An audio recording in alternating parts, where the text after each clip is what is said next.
네, 건설의 시대에 오신 여러분 환영합니다. 다양하고 위대한 시대를 담은 특별한 도서관에서 오늘도 모였는데요. 오늘 또 어떤 흥미로운 썰들이 펼쳐질지 기대해 주시길 바랍니다. 새로운 얼굴입니다. 네. 새로운 듯 어디서 많이 본 것 같은 얼굴인데 천문학자이시자, 과학 커뮤니케이터이시자, 크리에이터이시자, 백만 유튜버 항성으로 활동하고 계신 강성주 박사님 모셨습니다. 어서 오세요. 네, 반갑습니다. 안녕하세요. 네. 호칭이 많으신데 그중에서 가장 개인적으로 마음에 드는 호칭이 있으세요? 원래는 천문학자가 맞죠. 네, 그러니까. 한국천문연구원에서 일도 하고 그랬는데 네. 지금은 사실 과학이라는 게 쉽지 않고 차갑고 딱딱하고 어렵다 이런 느낌이 많은데 또 저희 때문에 과학이라는 것에 대해서 재미를 많이 느끼시고 하셔가지고 저는 요즘에는 과학 커뮤니케이터가 가장 좋지 않나 그렇게 생각합니다. 커뮤니케이터. 아, 네. 또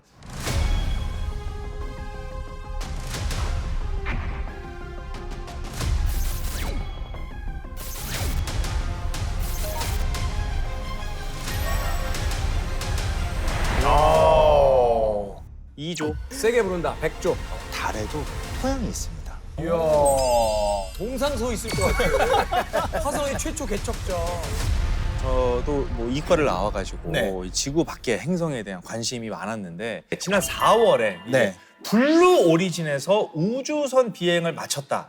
뭐 이런 기사를 많이 접했는데 이게 미국에서도 굉장히 뜨거운 감자로 그렇죠. 떠오르고 있다고 하는데 왜 요즘 들어 이렇게 또 이게 시끌시끌 얘기가 화두가 되고 있는 걸까요? 사실 우주 비행, 우주 여행은 많이 이루어지고 있었어요. 다 너무나 워낙에 많이 이루어지고 있다 보니까 얘기가 하나하나 다 전달을 하지 못해서 그렇기는 한데 특히 이번 4월에 있었던 블루 오리진 우주 비행은 6명의 탑승 인원 전부가 순수하게 여성으로만 이루어진 우주 비행이 있었기 때문이죠. 협찬이에요. 협찬이죠. 그렇죠. 리스트가 돈 박은 거 없네. 협찬이면. 아 근데 진짜 궁금하다. 이 사람들이 돈을 과연 내고 갔을까? 아니면 돈을 내면 얼마나 냈을까요? 생각보다는 요즘 많이 싸졌다고 그러더라고요. 아, 그래요? 예전에는 정말 잠깐 갔다 오는 것만 하더라도 뭐 몇십억이라는 것도 한 30억대 이상 이 정도였는데 요즘에는 10억 안쪽이라고 얘기를 들었습니다. 그래요? 네. 억은 억이에요? 억은 억이죠. 아, 못 가겠네. 과거에는 이제 강남권 아파트 한 채였다면 네. 지금은 이제 서울권 아파트 한 채 정도. 그렇죠. 예. 최소 싸게 해서 한 4억 정도다 그러면은 할인 받아가지고. 네, 할인 받아서 가시겠어요? 가족들이랑 이렇게 아이들이랑 같이. 아이들하고요? 글쎄. 근데 안전성이 아직 이렇게 충분히 검증이 안 된 거 아닌가요? 안전성보다는 이런 아나운서는 혼자 있고 싶은 거예요. 아. 저는 저만 가든가 네. 아니면 저만 지구에 있든가. 아 근데 그건 좀 말이 되네요. 아내분이 아이들을 데리고 그렇죠. 왜냐면 어차피 돈이 들잖아요. 그 3명이면 4억만 잡고 12억 아니에요. 네. 난 결제를 할 수가 없습니다. 네. 그러니까 차라리 셋이 다녀오시라. 그리고 이거 어쨌든 발사대까지 가고 위에 머물다가 내려오고 귀국하고 한 며칠 걸리잖아요. 그럴 것 같죠. 얼마 안 걸려요? 지금 이번에 다녀온 여행이 몇 분 정도일 것 같아요? 몇 분입니다. 몇 분? 분? 네. 그래도 최소한 한 3, 40분은 되지 않겠어요? 11분 있습니다. 그러니까 발사해서 도착하는 그 순간까지가 11분 정도예요. 저는 그렇게 치면은 오늘도 이거 스케줄 끝나고 전 집에 가서 차에 11분 앉아있다 올라가거든요. 그러니까 그냥 차에 있는 걸로 할게요. 근데 우리나라 최초의 우주인이었던 이소연 박사님 있잖아요. 그분한테 네. 제가 얘기를 들어봤는데 우주에 직접 나가서 이 지구를 보는 장면은 진짜 그 순간의 그 카타르시스와 그 감흥은 이루 말할 수 없다고 하더라고요. 그 일본의 지성 중에서 나치바나 다카시라는 작가가 있어요. 네. 이 사람이 쓴 책이 한 권 있습니다. 우주로부터의 귀환. 우주 비행에 나섰던 이 우주 비행사들을 인터뷰한 책이에요. 대부분의 우주 비행사들이 우리는 이렇게 파일럿 개념으로 생각하는데 대부분이 과학자들이에요. 그럼요. 그렇죠. 그렇죠? 다 뭐 물리학자들이고 천체 과학자들인데 이분들이 대부분 무신론자들이 많다. 과학자들이. 종교가 없다는 아무래도 거죠. 그렇겠죠. 근데 다치바나 다카시의 인터뷰에 따르면 우주로 나갔다 온 우주 비행사의 거의 대부분이 종교를 갖기 시작했다. 오. 그 우주의 경이로움에 빠져서 어머나. 네, 이것은 무엇인가 어떠한 이 존재가 있을 것이다. 절대적인 이 아름다움을 창조한. 오늘 건설의 시대 시작하자마자 이렇게 우주 얘기하고 뭐 그런지 의아해 하실 텐데 오늘은요 이 미래 시대에 대한 얘기를 저희가 좀 해볼까 합니다. 규모부터가 남다릅니다. 천문학적인 건설 비용과 최첨단 기술력과 그 인류의 꿈이 결집된 초대형 프로젝트, 우리 우주의 시대로 함께 가보겠습니다. 와. 야, 이건 진짜 볼 때마다 경이롭고 인간이 만든 거 맞나 싶어요, 진짜. 저게 우주에 있다는 게 느껴지세요, 진짜로? 이야. 인류 역사상 가장 비싼 시설물은 지구에 없다는 거 혹시 아시죠? 시설물 제일 비싼 게 지구에 없다고요? 지구에 없으면은 우주에 우주에 있다는 이야기니까 그럼 우리가 생각할 수 있는 건 우주 정거장. 우주 정거장밖에 없잖아요. 그렇죠. 맞습니다. 아, 맞아요? 네, 맞아요. 그게 제일 비싸요? 제일 비쌉니다. 여기 지금 보시는 바와 네, 같이 네. 이제 지금 우주 밖에서 떠도는 이제 국제 우주 정거장 이게 가장 비싼 건축물이거든요. 그래요? 이게 얼마나 비용이 될 것 같아요? 저도 비용에 대해서는 생각해 본 적이 없어서. 항성님도 비용 얘기는 모르세요? 비용은 모르죠. 5천억? 5천억? 5천억은 들지 아, 않겠어요? 근데 가장 비싼 건축물이라고 하는데 롯데타워나 이런 우리나라에서 가장 큰 건축물보다. 부르 칼리파 이런 거 조단이거든. 그러니까요. 그게 조예요? 조단이야. 조단이죠. 그러면 그러면 2조. 10조. 세게 부른다. 100조. 에이, 100조까지 어떻게 가요? 가장 비슷한 그래요? 진짜요? 네, 네, 가장 비싼 거가 있어요. 이게 총 건설비가 1,400억 달러. 하나로 따지면 얼마요? 185조 원. 아, 진짜. 거의 200조네 거의. 이 비용이 이제 어마어마하게 많이 드는 이제 프로젝트다 보니까 참가한 국가도 엄청 많았죠. 기술 지원까지 참여한 국가까지 합치면 23개 국가가 참여했다고 하더라고요. 그래서 국제 우주 정거장. 네. 그렇죠. 여기 참여한 사람들은 약간 이제 프리 티켓을 줄 테니까 우주에 나올 일 있으면 같이 좀 쓰자. 그러면 그 안에 뭐 방이 여러 개가 있으니까 그 25개 나라에서 온 사람들이 다 머물고 하겠죠? 23개. 원룸인가요, 거기 안에 다? 사실 원룸은 아니고 맨 처음에 시작할 때는 원룸이었죠. 네. 이게 모듈형으로 되어 있어요. 그래가지고 붙이게. 그렇죠. 붙이고 왜 그런 거 있잖아요. 우주 정거장에 이제 우주선이 딱 가면은 도킹한다고 그렇죠. 그러죠. 붙죠. 이렇게 도킹하는 구멍 같은 것들이 있잖아요. 그런 식으로 우주 정거장을 계속 확장해 왔어요. 지금도 필요한 것들은 가서 짓고 지금 최종적으로 그 길이가 108m가 넘는다고 해요. 와. 108m? 108m고 이 폭 있잖아요. 이 세로로 긴 폭이 네. 한 72.8m 정도. 그러니까 축구장 하나가 거의 들어간다고 보시면 돼요. 거기가 축구장보다 큰 거 같은데요. 그러니까 네. 저 400m 트랙까지 껴서 있는 그렇죠. 그 종합운동장 그렇죠. 그 정도 크기. 그 정도 크기라고 보시면 되고 아까 모듈이라고 말씀드렸잖아요. 총 16개의 모듈로 되어 있거든요. 그리고 이 16개 모듈을 지탱은 해야 되잖아요. 건설 뭐 하려면 골조나 이런 것들이 그렇죠. 지탱을 해야 되니까 그 금속 트러스가 있는데 네. 이 금속 트러스 양쪽으로 태양 전지판을 붙입니다. 에너지를 받아야 되니까 에너지를 생성해야 되니까. 그래서 사실 그 큰 크기에 사람이 거주를 할 수 있는 공간은 얼마 되지는 않아요. 네. 그래서 피라미처럼 이만한데 안에 공간은 요만큼 있는 것처럼. 큰 여객기 맨 앞에서부터 맨 뒤에 정도까지 그 정도 내부 정도라고 보시면 돼요. 나머지는 실제로 다 사람 쓰는 거니까. 네. 나머지 그래도 그게 처음에 180조 원씩이나 들여가지고 만들었으면 그 안에서 물론 뭐 태양광 패널로 전기 생산을 한다고 해도 그게 유지 관리하는데 비용도 만만치 않겠는데요? 이게 처음에 한 번에 든 거는 아니고 그렇죠. 네, 처음에 발사해서부터 여태까지 운영하고 보수하고 그다음에 확장하고 이런데 아마 총 180조가 들지 않았을까 생각을 하는데 아니 그렇다고 해도 우리나라 1년 예산이 한 650조 좀 넘는데 맞아요. 그렇게 따지면은 우리나라 예산의 4분의 1이 들어갔죠. 그렇죠. 한 번에 들어갔죠. 그러니까 1년 예산에. 그거는 그러면 천년만년 계속 쓰는 건가요? 녹슬지는 않아요? 녹은 안 쓰는데 아무래도 공기가 없으니까 없으니까. 네. 사실은 지금도 많이 오랫동안 확장을 해왔어요. 연장을 해왔는데 이제 한계가 와서 2030년에 국제우주정거장 운영을 종료를 한다고 합니다. 왜요?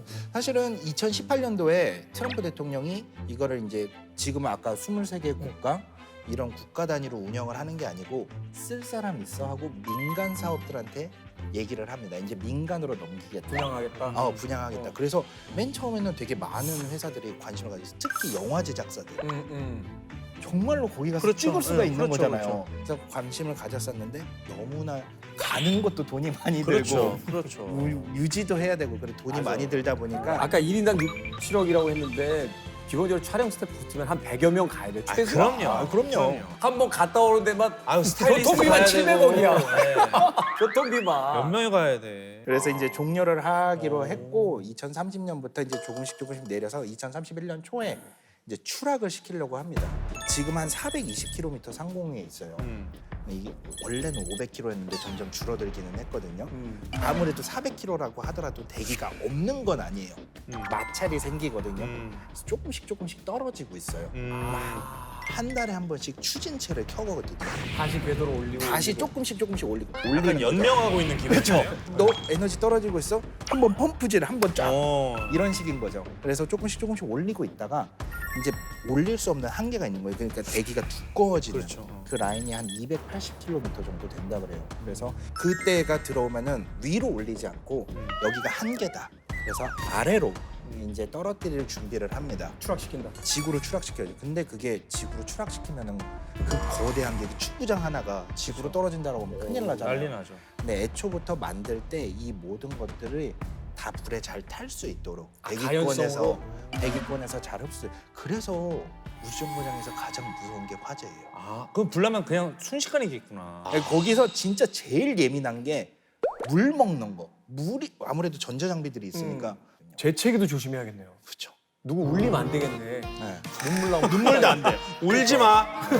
어디라고 울어? 울어서는 안 돼. 아무튼 그런 식으로 이제 잘 탈 수 있게 만들어가지고 대기권 오면서 대부분 다 타고요. 타버리고. 그 유나님의 노래 중에 네.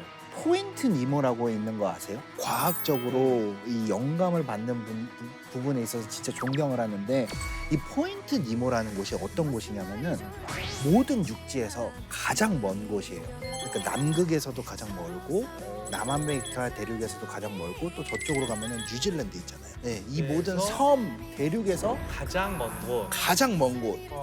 그곳이 바로 포인트 니모입니다. 어떻게 보면 가장 안전할 수 있는 곳 떨어뜨리기에. 그렇죠. 하나의 더 별명이 있는데 우주선의 무덤이에요. 코끼리들의 무덤에 들어가면 상아들이 가득하다라고 하는 전설이 맞아요. 있었는데 그 바다에 들어가면 우주선, 전 그렇죠. 세계에서 싸우였던 그렇죠. 인공위성과 우주선들이 가득 들어있는 그 무덤이 있는 거군요. 네, 진짜로. 네. 그럼 그 조각들이 거기 떨어지잖아요. 네. 그럼 바다에 떨어질 텐데 그 괜찮은 건가요? 그러다 보니까 해류도 거의 없고요. 그러니까 부유물들이 잘 떠다니질 못하니까 영양분이 적고 그러다 보니까 바다 해양 그 생물의 그 다양성이 없구나. 네, 적어요. 그러다 보니까 피해도. 실질적으로 해양 생태계에 미치는 영향이 아무래도 있겠죠. 없을 수는 없는데 그럼에도 가장 최소화할 수 있는 지점을 찾은 거죠. 말하자면 저 육지라고 하면 이제 사막에다 떨어뜨리는 그런 어떤 그렇죠. 상황이거든요. 그렇죠. 네, 사막 한가운데 아무도 갈 수 없는 모든 도시로부터 소외되어 있는 가장 먼. 그 지점이죠. 진짜 그야말로 조 단위의 돈을 들여서 만든 인류의 가장 비싼 시설물 국제 우주 정거장에 대해서 얘기를 나눠봤는데, 자 그렇다면 이 한국 우주의 건설 기술, 우리가 건설의 시대이기 때문에 한국 우주 건설의 그 기술은 어디까지 왔는지도 궁금하단 말이에요. 그러니까 일단 우리가 나로호 얘기를 안 할 수가 없습니다. 그렇죠. 가장 먼저 떠오르는 게 맞아요. 나로호잖아요. 맞아요. 사실은 이전에 나로호 전에도 우리 KSR 시스템이라고 해서 미사일처럼 생긴 고체 연료를 사용을 해서 만든 KSR 1호, 2호, 3호를 테스트를 했었고요. 이때 이후로 우리가 스스로 만드는 우주 발사체가 있어야겠다라고 해서 나로라는 거를 개발을 하기 시작했죠. 근데 사실 우주 발사체 기술이라는 게 어디서 우리 좀 배울게요. 돈 줄 테니까 가르쳐 주세요. 이런 게 안 되는 기술이거든요. 절대 안 가르쳐줘요. 절대 안 가르쳐 줘요. 비밀이니까. 이게 사실은 우주 발사체라고 쓰지만 이게 위에 몇백 킬로급들이 들어가잖아요. 이게 군사무기로 쓰면 ICBM이에요. 맞아요. 똑같거든요. 위에다가 위성을 넣으면 평화적 목적의 우주 발사체, 위에다가 폭약을 넣으면은 ICBM인데. ICBM이 되는 거죠. 그래서 나로호 같은 경우에는 우리나라도 바로 만들 수가 없잖아요. 그래서 아무래도 누구의 도움을 받아야 되는데 그때 도움의 손길을 내민 게 러시아였죠. 러시아. 우리 나로호 만드는데 너네가 도와줘. 이런 식으로 요청을 한 거죠. 그래서 1단, 나로호가 1단, 2단, 2단으로 되어 있거든요. 그래서 1단이 사실은 가장 중요해요.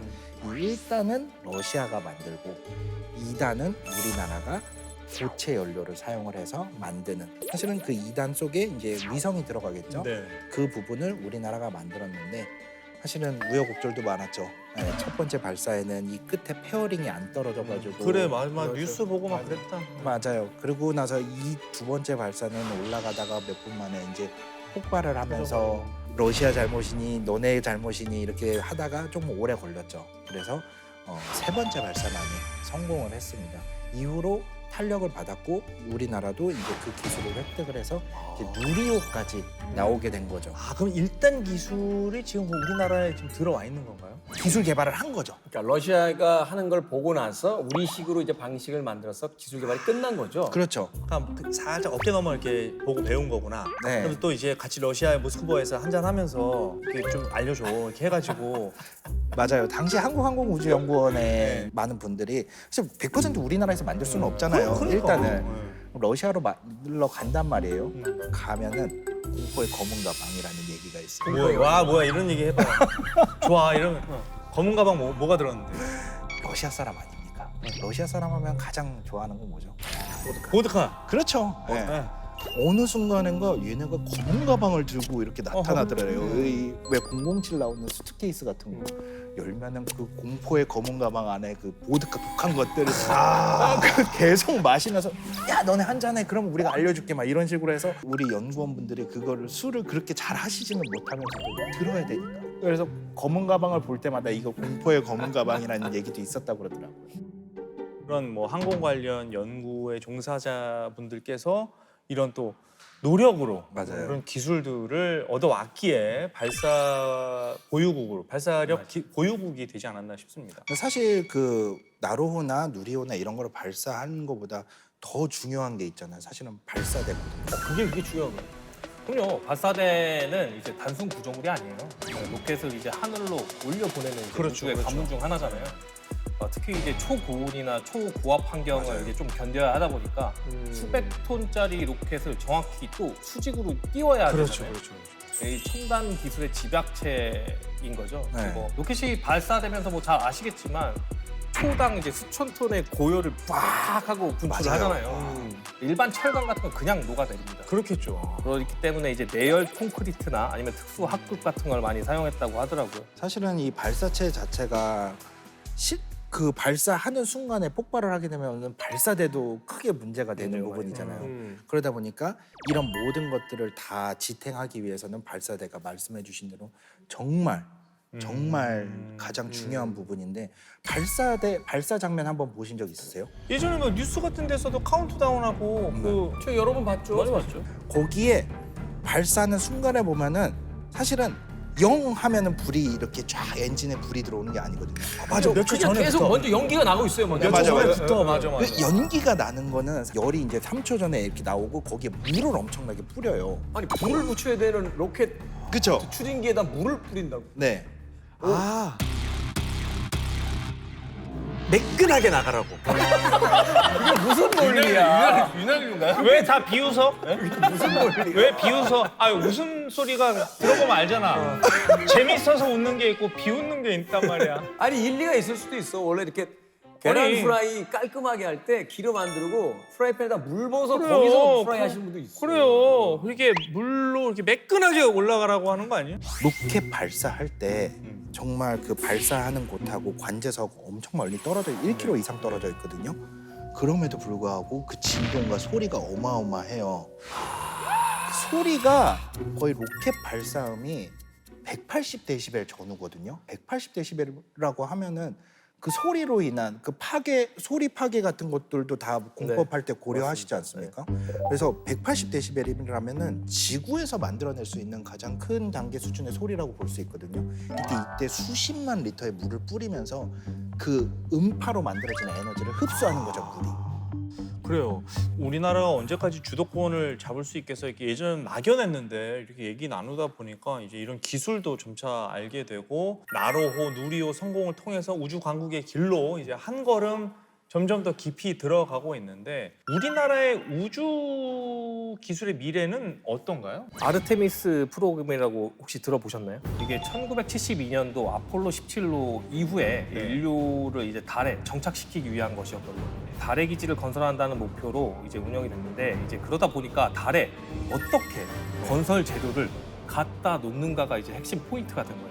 당연하게 이제 우주선에 실어가지고 시멘트나 뭐 이런 거 실어서 가면 되겠지 않겠느냐. 그러면 돈이 거기서 또 삽으로 계셔야 되는데 그분들도 가셔야 되고. 그렇구나. 그리고 시멘트 들어보셔서 알겠지만 너무 무거워요. 그렇죠, 그렇죠. 네. 아 근데 그런 걸로 지어야 달 정도에서 버티지 않을까? 근데 달에도 토양이 있습니다. 달에 있는 그 흙을 월면토라고 하거든요. 맞아요. 달 표면에 있다고 해서 이제 월면토라고 하는데 네네. 그래서 달 토양 자체를 이제 달 기지 건설에 쓰겠다는 거예요. 그래서 현재 이제 세계 각국에서 레이저나 태양광이나 아니면 마이크로파 이런 것들을 활용해 가지고 달 표면의 흙을 가공해서 벽돌을 만듭니다. 여기서 이제 한국이 물 없이 이제 전자레인지만을 활용해서 이 월면토 벽돌 생산에 성공을 했답니다. 한국이요? 일단은 달에서 가져온 미국에서부터 가지고 왔겠죠. 미국이 가져온 이 달을 분석을 해가지고 이것과 어떻게 하면 가장 비슷하게 아니면 가장 똑같게 만들 수 있을까 이 기술을 가지고 있는 나라가 몇 국가가 없어요. 그걸 우리나라 한국건설기술연구원에서 만들었습니다. 그래서 그것과 비슷하게 이 실질적으로 월면토가 우주 자원이 어떻게 실생활에 사용되는지를 제가 여러분들한테 예시로 보여드리기 위해서 네. 무언가를 가지고 왔거든요. 아, 뭘 가져오셨다고? 네, 한번 보여드리도록 하겠습니다. 아, 난 이분이 웬 오강을 들고 다니시나요? 아니 어떤 분은 담배 피시냐고 담배 재떨이 재떨이래요. 아니냐고 그러는데. 이게 월면토예요? 네, 보시면은 사실 만져봐도 네 제가 가지고 왔는데 한번 만져보세요. 이게 약간 거칠어 보이는데?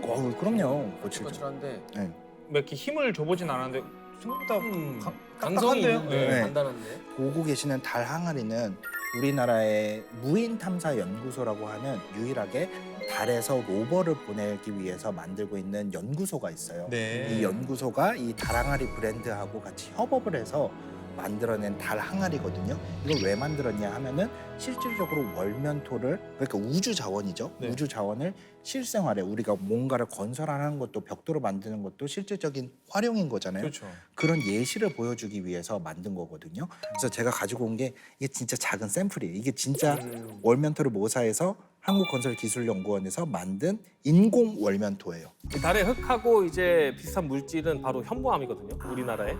이게 달의 흙입자가 매우 곱기 때문에 이제 현무암을 곱게 갈아가지고 1000도 이상의 온도에서 이제 가열 과정을 거치면 이제 월면토가 이제 탄생하게 되는 거예요. 하루에 200kg 이상 만들 수 있을 만큼 대량 생산이 가능하다고 하더라고요. 그래서 아 그러면 앞으로 미래 이제 달이 됐든 어디가 됐든 이제 우주 기지에 뭔가 구조물을 짓는다. 그러면 한국이 갖고 있는 건설 기술로 월면토 그를 활용한 기지가 만들어지겠네요. 그럼요. 집안열 진공 체인버라고 하거든요. 그래서 태양열로 작동할 수 있도록 소비 전력도 45와트. 엄청 좋네요. 네, 이렇게 땅을 팔 수 있도록 만들었다고 하더라고요. 이 진공 상태에서 이제 작동하는데 이제 크게 문제가 없어서 바로 활용도 가능할 것 같아요. 자 그리고 이제 우주 하면은 아무래도 일론 머스크 뭐 우리나라 언론을 통해서도 많이 접하는 인물인데 이 일론 머스크가 이제 우주 관광뿐만 아니라 아예 그냥 관광에서 멈추지 않고 인류를 화성으로 이주시키겠다 이런 얘기를 공공연히 한단 말이에요. 그렇죠. 이제 본인이 가고 싶은데 혼자 가면 외로우니까 무서우니까. 많이 데리고 가려고 지금 하는 것 같아요. 시작이 2016년인가로 제가 기억이 맞아요. 되는데 화성에 이제 사람이 거주 가능한 도시를 건설을 해서 인류가 이제 화성으로 이주할 수 있도록 화성 식민지화 계획을 이제 발표하게 되죠. 이 발표를 통해서 일론 머스크가 굉장한 스포트라이트를 받았습니다. 사실 뭐 일설에 의하면 본인의 그 수명을 500살 정도로 이제 설정을 해놓고 500살이 될 때까지 뭐 여러 가지 어떤 계획을 이미 다 가지고 있다 뭐 이런 이야기가 있을 정도로 사실은 이게 웃을 수만은 없는 게 일론 머스크가 지금 하고 있는 뭐 전기차 사업이라든지 이 스페이스X 같은 경우도 처음에 플랜만 들었을 때는 많은 사람들이 비웃었던 맞아요. 사업이에요. 맞아요. 그렇죠? 맞아요. 그러니까 2026년 얼마 안 남았어요. 내년인데 유인 우주선을 화성에 보내고 최종 2050년에 이제 100만 명을 화성에 이주시킨다 하는 계획을 가지고 있다는 거예요. 그런데 사람들만 가라고 그러면 안 갈까 봐 나도 가겠다. 그러니까 내가 갈 테니까 나를 믿고 가자. 화성 유인 탐사를 위한 이제 대형 우주선 스타쉽과 또 로켓을 새로 개발 중이다 라는 얘기가 전해지고 있습니다. 아 근데 이거는 뭐 기술적인 부분도 있고 약간 뭐 인문학적인 부분도 고려를 해봐야 될 것 같고 인류가 어쨌든 지구라는 행성에서 태어난 이 생명체가 화성에 가서 갔다 오는 거 말고 가서 사는 거 거주가 되겠습니까 이게? 허세의 생활이 잘 상상이 안 된다면 영화 한 편 권해드리고 싶어요. 그 맷 데이먼이 나왔던 마션이라는. 그렇죠. 근데 이 영화가 사실은 너무 황당한 거 아니야라고 이야기할 수 있겠습니다만 원작 소설이 나온 뒤에 영화가 될 때 수많은 과학자들이 자문으로 붙었고요. 그 자문에 의해서 실제로 현실성이 있다라고 이제 이야기된 거를 중심으로 시나리오가 쓰여졌다는 거예요. 맞아요. 이 나사에서도 2040년 인류를 이제 화성으로 보내는 이제 목표를 하면서 이제 사람이 우주에 오래 머물 수 있게를 알아보기 위한 차피 프로젝트를 하거든요. 차피 프로젝트. 이게 그 비슷한 예인 것 같아요. 그래서 화성하고 거의 유사하죠. 유사한 환경을 만들어 가지고 이 이름도 멋있어요. 마스든 알파. 이게 되게 멋있거든요. 네, 마스 듀운 알파라고 나오네요. 해서. 듀운. 그러니까 이게 이름이 멋있어야 돼요. 안 그러면 지원자가 없지. 그렇죠, 그렇죠. 네. 한달 화성 살기 이러면 안 들어갈 거 아니야. 화성공 뭐 이러면 안 돼. 화성공. 그렇죠. 이 마스듀온 알파 기지는 시멘트랑 모래랑 물이랑 이제 용암석 요걸 혼합해서 만든 이제 라바크리트라는 것을 이제 활용해서 내부는 약 한 48평 정도 된대요. 기지 외부는 이제 화성 표면처럼 이제 붉은 모래가 쫙 깔려 있다고 하고요. 사방은 막혔고 이곳에서 참가자 4명이 2023년부터 24년까지 378일간 이제 외부랑 좀 단절된 생활을 했다고 하더라고요. 378일이면 1년 1년이 넘은 거예요. 더 있었네요. 근데 이렇게 지구 곳곳에서 굉장히 구체적이고 세세한 계획이 실행 중에 있는 거 보면 일론 머스크의 그런 화성 이주 계획이 아예 그냥 뜬구름 잡는 소리는 아닌 것 같아요. 만약에 화성에 머지않은 미래에 사람들을 모집하고 갈 수 있는 티켓이 주어진다라고 하면은 가실 것 같으세요? 근데 티켓은 편도예요.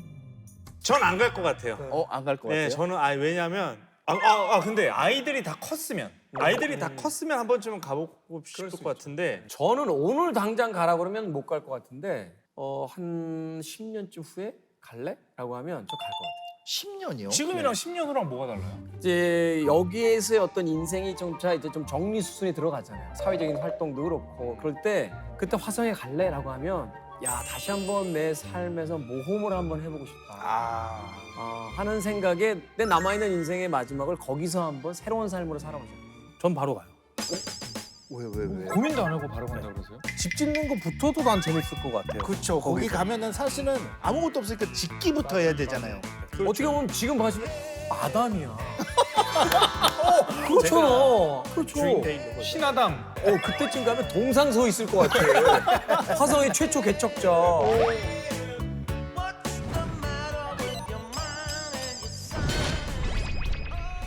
건설의 시대 오늘은 미래 세대에 대해서 이제 얘기를 하고 있습니다. 너무 이렇게 먼 우주 공간 말고 지금 우리가 머물고 있는 이 도시의 미래는 어떨지 또 그거 한번 얘기를 나눠보고 싶어요. 아마도 인류가 바라는 미래의 모습이 가장 잘 투영된 것은 영화일 거예요. 그렇죠. 왜냐면 맞아요. 지금 달부터 화성까지의 여행에 대한 이야기를 하셨습니다만 인류가 우주선은커녕 대형 항공기도 만들지 못하던 1920년대 이런 흑백 영화 속에서요 이미 이 우주에 대한 모습들이 펼쳐졌고 19세기 말 20세기에 나왔던 여러 소설들도 달나라 여행에 대한 이야기들을 하고 있어요. 그러니까 인류가 이미 상상을 통해서 그 우주 바깥으로 나가는 것을 꿈꿨고 그것이 이제 현실화돼가는 것이 이제 우리의 현재잖아요. 미래 도시 하면 지금 딱 떠오른 영화가 아마 있으실 거예요. 매트리스. 백투더퓨처. 백투더퓨처. 거기에 투 미래 편이잖아요. 저는 월드워 제트? 글로 가나? 이 두 분은 약간 디스토피아적인 걸 좋아하시네요. 약간 저 지구가 망조든 이야기 계속해서. 아니야, 저는 안 좋아해요.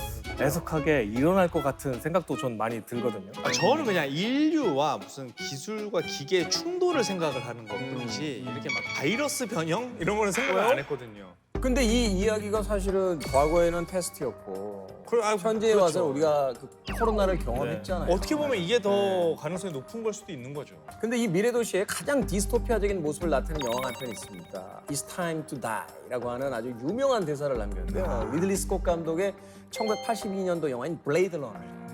여기서 이제 그 레플리칸트라고 나오죠. 복제 인간들이 나오는데 이 복제 인간들이 탈주를 하면서 이 복제 인간들을 쫓아다니는 이제 블레이드 러너 역할로 이제 해리슨 포드가 나왔었고 아 맞아요. 이 레플리칸트의 대장격으로 나왔던 루커 하워라고 하는 이 네덜란드 배우가 있는데 이 배우가 이 안드로이드의 어떤 미래를 보여줬죠. 자기를 죽이려고 하는 인간을 마지막에 살려주면서 니까짓 우리를 이해하겠어? 나는 저 행성에 펼쳐진 엄청난 아름다움을 받고 수많은 전투를 치르고 그렇게 살아왔다 하면서 이제는 가야 될 시간이다. 마치 빗속에 흐르는 눈물처럼 이런 시적인 이야기를 남기고 이게 82년 영화. 예, 전원이 탁 가죠. 지금 이런 기술하고 이런 AI 이런 얘기를 하다 보니까 저는 역시 그거의 대표적인 영화인 영화 허. 너무나 다 HER 다들 CPU하고 사랑에 빠지는 거잖아요. 맞아 네. 잘 알고 계신데 이 영화의 배경이 몇 년도인지 혹시 아세요? 설마 올해? 그쵸.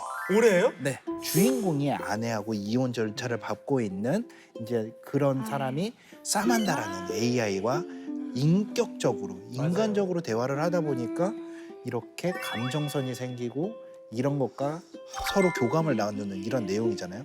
근데 지금 엄청나게 많은 사람들이 쓰고 있잖아요. 너무 많이 쓰고 있잖아요. 저도 막 활발히 쓰는 사람은 아닌데 나도 한번 써볼까 하고 그냥 집에서 애들 재워놓고 혼술을 하다가 네. 제가 분명히 얘기하지 않았는데 얘가 갑자기 혼술하는 기분이 어때라고 물어보는 거예요. 정말로? 내가 술 먹고 있다고만 얘기를 했는데 얘는 내가 혼술하고 있는 걸 아는 거야. 근데 그게 소름 돋는 게 아니고 나 혼술한다고 얘기한 적 없는데 어떻게 알아 했더니 이 녀석의 그 뜨끔하는 그 리액션이 난 더 소름 돋는 거야. 괜히 얘기했다 이런. 네. 내가 그 어서라이즈를 하지 않더라도 얘가 얼마든지 내 의견과 반하는 결정을 내릴 수 있겠구나. 그렇죠. 난 거기에 공포감을 느껴서 그때부터 좀 약간 잘 안 쓰게 되는데 이거를 심지어 돈 내고 유료 결제하는 사람도 너무 주변에 많고 심지어 한 사람이 유료 결제를 5개 하는 사람도 있어요. 어때요? 5개 쓰면? 그거를 되게 많은 분들이 물어보시더라고요. 네. 이제는 약간 밈처럼 됐어요. 너무 유명해요. 지배당해서 사는 걸로. 맞아요. 네.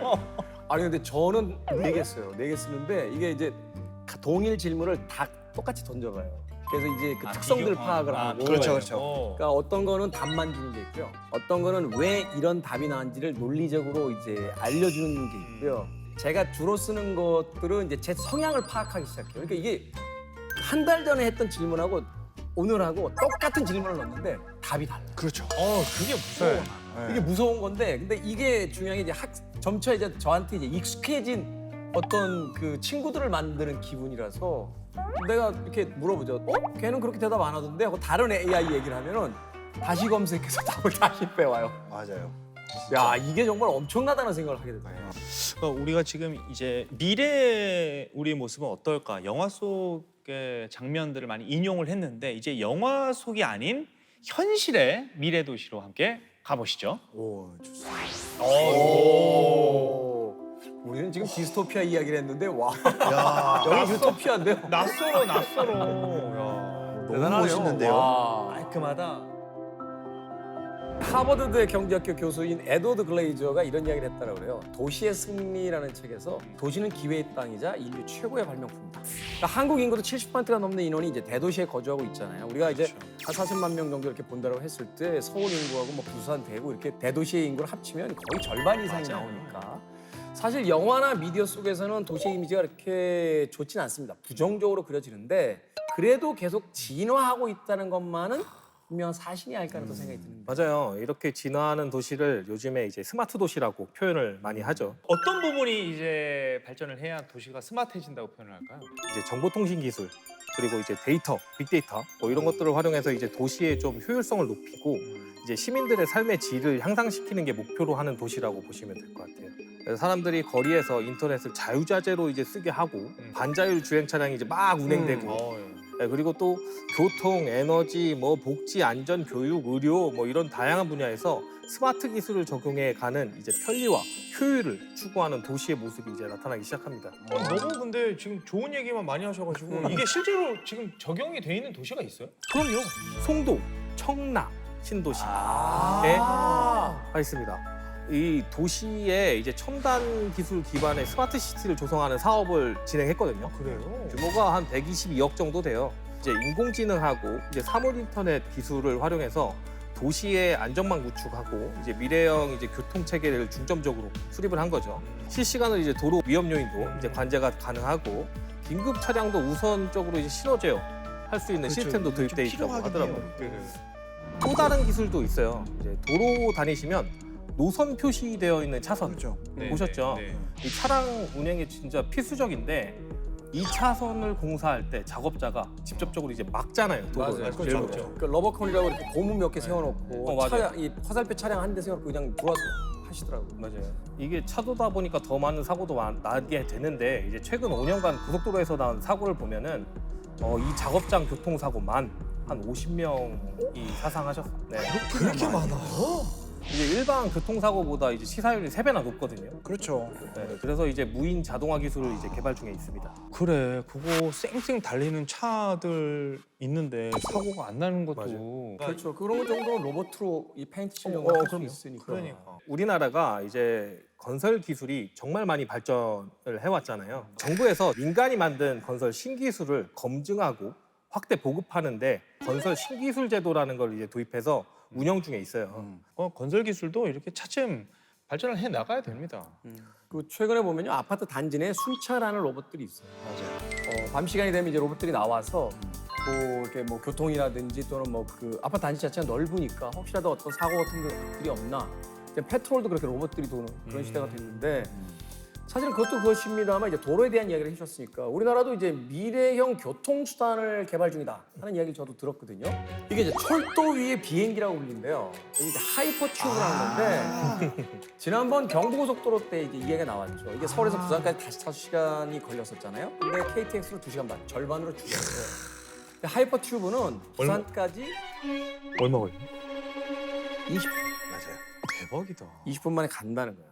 아니 그러면 서울역에서 출근해가지고 부산역까지 20분 걸린다는 거잖아. 그러면 바로 그냥 하루 생활권 아니에요? 서울에서 서울 가는데도 1시간 걸려요 요즘에는. 용산에서 강남 가는데 30분 걸리는데 말하자면 기술력에 의해서 이제 땅 자체가 좁아지게 되면 어떻게 되겠어요? 땅값들도 평준화되기 시작하고 이제 높았던 데는 내려오고 뭐 이런 쪽에 어떤 좀 긍정적인 요인이 있지 않을까 이렇게 생각을 하는 거죠. 근데 그거를 시속으로 환산을 해도 대충 뭐 너무나 빠른데 그거 우리 몸에 미치는 뭐 영향 같은 거 없을까? 백혈구 수치가 갑자기 올라간다든가 뭐 이런 거 그러니까 없을까요? 20분이라고 하면 시속 1200km가 나온다는 얘기죠. 그렇죠. 3분의 1로 줄이니 3배. 진짜 몸에 문제 없습니까? 그 안에 있으면 그렇게 문제가 있을 것 같지는 않아요 사실은. 어떻게 보면 우리 지구를 타고 있는 거잖아요. 아 그러네. 지구도 엄청난 속도로 돌고 엄청난 속도로 돌고 있어요. 운전 속도도 그렇고 자전 속도도 그렇고. 생각해보면 우리가 저 비행기 타고 해외여행 갈 때도 그 속도도 엄청난 속도인데 그것도 잘 못 그 느끼니까. 안에서 뭐 네. 잠도 자고 밥도 먹고 다 하니까. 그렇죠. 국토교통부가 2025년부터 이제 본격적인 기술 개발에 착수를 했거든요. 금년이네요. 올해네. 오늘 얘기가 많이 나온 일론 머스크가 이제 2013년도에 이제 하이퍼루프 구상에서 이제 출발한 거예요. 이게 개념. 이게 그 앨런 머스크의 논문 제목 아니에요? 맞습니다. 그렇죠? 네, 네. 그래서 요 한국형 하이퍼튜브는 이를 좀 더 발전시킨 형태예요. 그래서 진공 상태에서 가까운 튜브 안에서 자기 부상 열차가 전자기력에 이용해서 극한의 속도를 내서 속도로 달리는 시스템입니다. 서울에서 부산까지 20분 만에 주파하는 그런 날이 오면은 미래 대한민국 이동 패턴 또 어떻게 변화할지가 기대가 됩니다. 네. 우리가 그동안 뭐 지상과 지하 또 하늘을 넘어 우주까지 갔다 왔습니다. 자, 이번에는 지구에서 가장 미스터리한 곳 바로 바다의 시대로 가보시죠. 아, 예, 좋네요. 시원해. 그렇지 이거지. 저 여기 내가 많이 이거야. 많이 오던 데인데 여기. 여기도 사셨어요? 여기 저기 구장 앞바다잖아요. 네. 요즘 이제 기후 변화가 너무 큰 이슈로 떠오르고 있어서 온도가 올라가면 자연스럽게 해수면 상승 문제가 발생할. 이거 어제 오늘 일이 아니에요, 사실. 만년설들이 녹으니까. 네. 맞아요. 이제 기후 변화로 인해서 해수면이 계속 올라가고 있잖아요. 네. 그 영향으로 이제 수많은 세계의 섬들이 가라앉고 있습니다. 몰디브, 그 투발루, 뭐 키리바시 같은 나라들이 대표적으로 이제 뭐 잠기는 나라입니다. 진짜로 이 기후 변화로 인해서 특히 그런 저지대 섬나라들 네. 이런 것들이 되게 많이 잠기고 있는데 국제 학술지 중에서 유명한 학술지가 있어요. 사이언스 어드밴스드라는 학술지가 있는데 이런 해수면 상승 같은 기후 문제로 2050년도가 되면은 지구 저지대에 살고 있는 이런 저지대 섬들에 살고 있는 사람들은 아마도 이제는 집 살고 있는 있는 곳을 옮겨야만 할 것이다. 이런 얘기들이 이 과학적으로 분석이 돼서 나오고 있죠. 50년? 2050년. 나 소름 돋는 게 아까 일론 머스크가 2050년에 화성으로 옮긴다 그랬어. 저지대 사람들 화성 가는 거예요? 지원할 수도 있는 거죠. 무료로 데려다 준다 그러면 또 옮길 수 있지 않을까요? 거기에 집도 주고 땅도 주고. 아니 저는 뭐 우스갯소리처럼 이야기하셨습니다만 그래야 된다고 생각이 돼요. 왜냐하면 저 저지대에 있는 뭐 몰디브나 이런 데 사는 사람들이 뭐 산업이 있어야 얼마나 있겠어요. 없죠. 당장인데. 그렇죠. 결국은 선진국이라고 불리는 나라들의 그 굴뚝에서 나온 연기와 수많은 어떤 그 공장을 가동하는 데 필요했던 전기를 생산하기 위한 여러 가지 시설들이 사실은 온난화를 만들었고 맞아요. 아무 죄가 없는 사람들의 섬나라에 살고 있는 사람들의 집을 뺏어가고 있는 거니까 그렇죠. 저거는 사실은 국제적으로 어떤 그 공감 속에서 사실은 뭐 보상 비용이라든지 이런 것들이 분명히 만들어져야 된다고 생각이 드는데 이 이야기를 들으니까 생각난 영화가 하나 있습니다. 케빈 코스터너가 주연을 맡았고 1995년에 개봉했던 워터월드. 이 해수면 상승으로 지구 대부분이 이제 물에 잠긴 미래를 그린 이제 포스트 아포칼립스 영화. 기후 재난 속에서 인간이 이제 인공섬을 만들거든요. 살아야 되니까 물 위에다 이제 섬을 띄우는데 그런데 이제 어쩌면 영화 속의 그 상상이 현실화될지도 모른다는 어떤 공포를 갖게 되는 것이 당시에는 공상과학으로만 여겨졌지만 현재 기후 변화를 생각해 보면 사실은 그게 흡사한 부분들이 많아요. 아니 근데 방법이 그거밖에 없을 것 같아요. 진짜 말 그대로 지구를 떠나지 않는 한 대륙이 점점 물에 잠기고 있어. 사람 수가 그대로인데 이걸 점점 이제 어디로 이주를 해야 될 거 아니에요. 화성으로 이주할 때까지만이라도 어떻게 수상 도시에 살아야 되나 뭐 그런 생각밖에 안 들어요. 제가 좀 괜찮은 좋은 소식을 전해드리면 화성이 아니라 이제 부산에 있어요. 우리 경기도 화성. 경기도 화성 말고 부산 앞바다에 기후 난민을 위한 대안 공간으로 이제 해상 스마트 도시 오셔닉스 부산을 선보일 계획입니다. 이게 이제 육각형 모양의 부유식 플랫폼을 연결해서 이제 안전성을 많이 높였고요. 네. 거주자만 수용할 계획이 이제 12,000명 정도. 그리고 에너지, 물, 식량 아까 화성에서처럼 자급자족하도록 하는 시스템도 계획되어 있습니다. 그걸 어떻게 자급자족이 가능해? 토양이 없을 텐데. 그렇죠. 근데 이제 바다라는 환경이 바닷물을 활용하는 이제 풍력, 조력, 전기 공급은 이제 쉽게 될 것 같아요. 그런 문제가 아니다. 네. 그리고 해상 농업을 통해서 이제 식량을 생산할 수 있도록 해상 이렇게 농업. 설계하는 거죠. 저는 처가가 부산이라서 자주 가거든요, 사실은.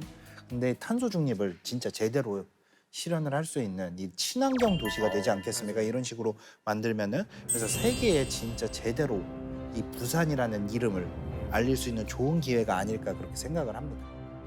단순히 이제 바다 위에 떠 있는 도시가 아니라 기후 난민을 위한 안전한 보금자리가 될 수 있다. 말하자면 우리가 그 재난 영화 속에서 어떤 주인공들이 유토피아를 찾아 떠나잖아요. 안전한 이제 안식처를 향해 떠나는데 방주가 그게 될 이제 부산이 될 수 있다. 지금 그러면 뭐 자세히 걸음마 단계인지 이게 언제쯤 완성이 되는지 그런 뭐 가이드라인이 나와 있나요? 계획상으로는 얼마 안 남았어요. 2028년도. 진짜 얼마 안 남았네. 완공이? 네. 이미 기초 작업이 얼마 안 진행 남았네. 중이고요. 이제 뭐 앞으로 하나씩 그 모습이 이제 점차 드러나겠죠. 건설이 진짜 신기한 게 기초 작업만 되면은 나머지는 진짜 금방 그럼 올라가더라고요. 올라가더라고요. 네. 뭐 아파트도 땅 파는 게 오래 걸리지. 그렇죠. 이거 파는 노래가 오래되고 금방 올라가는 건 어느 순간 보니까 이거 언제 올라갔지? 우리 예전에 얘기했지만 안 보이잖아요. 여기는 네, 안 그러니까. 보이는 게 네. 많아서 해결해야 할 문제가 많거든요. 그렇다 보니까 오래 걸리고요. 진짜 부산 앞바다에 펼쳐지는 그야말로 현대판 노아의 방주, 이 미래 도시의 모습으로 탄생을 한다고 하니까 이 건설 기술의 발전으로 인해서 기후 재난도 우리가 이겨내고 희망의 공간을 만들어낼 수 있다는 사실 덕분에 오늘 또 새로 알게 됐습니다. 방송을 하면서 이쯤 되면은 우리 넷이 어떻게 보면 이게 하나의 패키지로 어디 저 나사나 일론 머스크나 그쪽에서 섭외를 하지 않을까. 거기까지는 잘 모르겠지만 저희 넷이 그냥 모이면 네. 5층짜리 빌라 정도 지을 수 있겠다는 입으로. 입으로. 감리 정도는 우리가 할 수 있지 않을까. 대찬성입니다. 그러니까. 넷이 다니면서 여기저기 여행 다니면서 여기는 어떤 얘기가 숨어 있는지 저기는 어떤 얘기가 숨어 있는지 이렇게 한번 알아보는 시간도 있었으면 좋을 것 같아요. 오늘 너무 즐거웠습니다. 다음에 더 재미있는 건설 이야기로 찾아뵙겠습니다. 고맙습니다. 감사합니다. 요새 뭐 워낙에 흉흉한 얘기도 많이 들리고 해서